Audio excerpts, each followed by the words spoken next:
You mean the Malcolm X that followed Elijah Muhammad, the Malcolm X that Elijah Muhammad took out of prison and converted and cleaned and made wise, or the Malcolm X that diverted and totally went hypocritical against Elijah Muhammad? Which Malcolm was you talking about?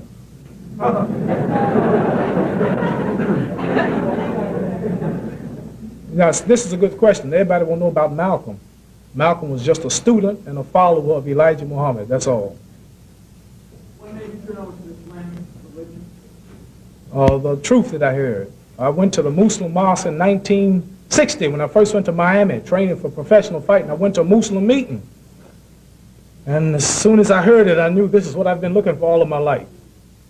When the man proved to me that I was not a Negro, that Cassius Clay was not my name, and I didn't know my language or my culture, my religion. And when he showed me I didn't completely know myself, then I had to sit and listen. Why do you feel Malcolm became disillusioned?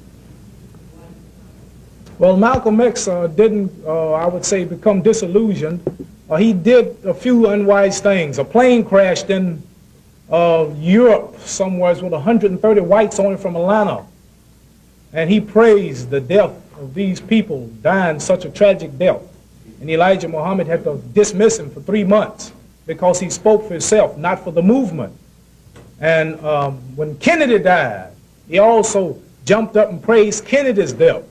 The first white man that I've seen who really wanted to do something, tried to do right, couldn't seem to be right with me. And many people were grieving at the time Kennedy died, mainly Negroes. They cried more than white people.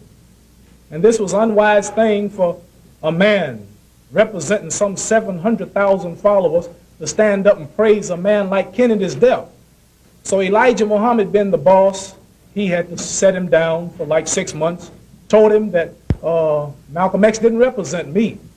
And he said, the country has lost a good president. It was on the next day of the Muhammad Speaks newspaper. And Malcolm was brainwashed by all these cameras. White people telling him how good he spoke, telling him he should be the leader. And he one day believed this, that he was the leader. And if you knew nothing about Muslims, you would have thought that Malcolm X was the leader because he got all the press. Like me, I'm standing up here talking about the Muslims, but you don't call Elijah Muhammad here. You call all the students, but you won't call Elijah Muhammad. And he was destroyed by the cameras, and when he was put out, he came to my house in Florida. I paid his way and his family, not knowing he was dismissed. He told me he's going to start a new movement. He's tired of white people mistreating Negroes. He's with Elijah, but he's going to start a new movement, come at a different angle. He's going to get a rifle club, vigilante committees. And this, he ended up in a tragic death because you preach the swords, you die with the sword.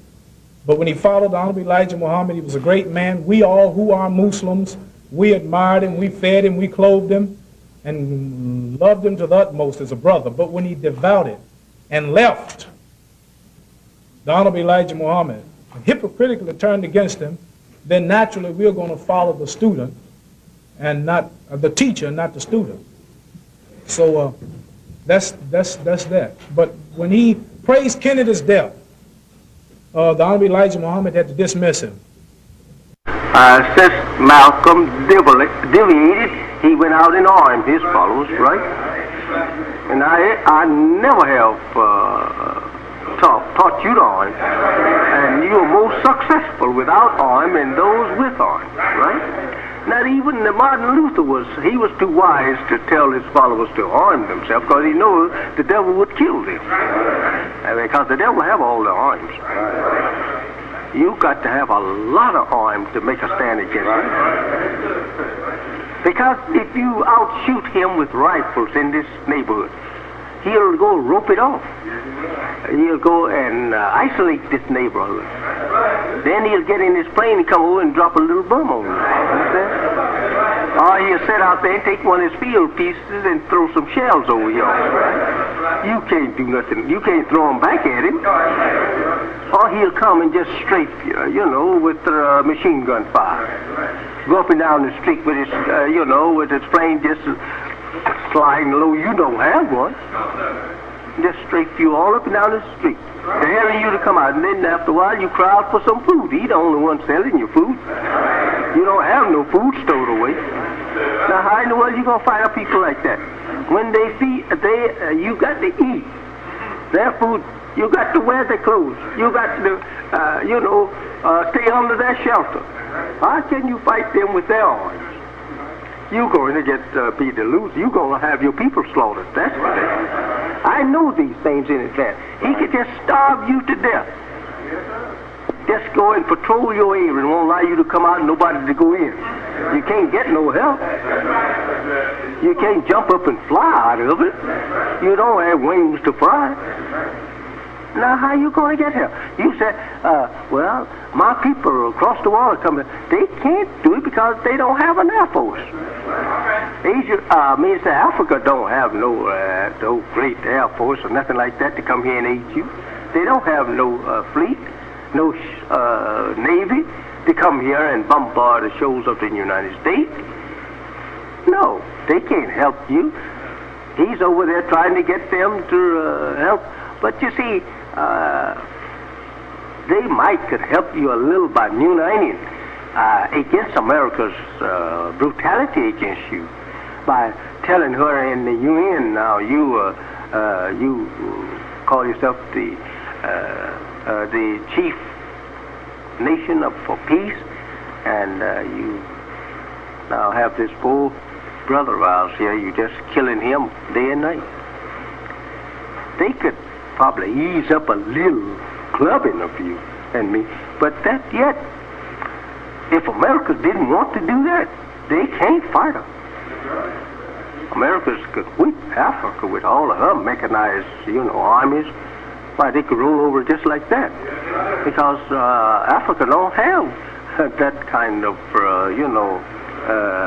artillery to fight Americans in Europe. That's why they rule them. They got nothing to fight with. And you don't see no African ships backing up in the ports of America, do you? They don't have anything, brother. They slaves under the Western powers themselves. Egypt have some. But now she don't have no navy to come here to try to attack this devil's navy. No. You would never get, they would never get in sight. They'd be going to the bottom before they get in sight. She don't have no Air Force strong enough to even start across the Atlantic to fight this devil. No. They knock them out before they ever can get here. This old devil is about the strongest thing on the earth when it comes to actually, arms. He have built up a force of arms, brother, that is not equal here in Russia. So you can't fight him with that. Don't depend on fighting him with that. Find the other way. Get Allah, who knows how to fight without artillery of his make. Now, he told me he will leave him to him. He's happy to destroy him. He said he hasn't got anything to destroy. He said take him in one day. He don't have nothing. He said we know what he have. I told him about the poison gas when they get to it. He said, we know all about that. He said, we cut a corridor in the air lane. He says the poison gas can't cross it. He said, we know how to sell. He said, we know how to stop this devil. And he told me, he said, we've been preparing for him for 60 years. He said, we ready, brother. And the devil knows that. And there is ex-general in Pakistan, he told me the same thing. He said, we've been preparing for this devil for 60 years, 70 now. He said, now we are ready. He said, we just have to get back and make room here for you all. He said, because we're ready. He said, he's no good. He said, the only way out is just to kill him. Well, these scientists know these things. And that's why you hear me boast so. I know it. I know when Allah let loose the forces of nature against him, he got no defense. He can't fight that. I don't care if you have a stack of bombs, atomic bombs, hydrogen bomb, as high as Mount Everest. It wouldn't help him against that. He just have them there. No, he couldn't help him at all. So that's what Allah going to fight him.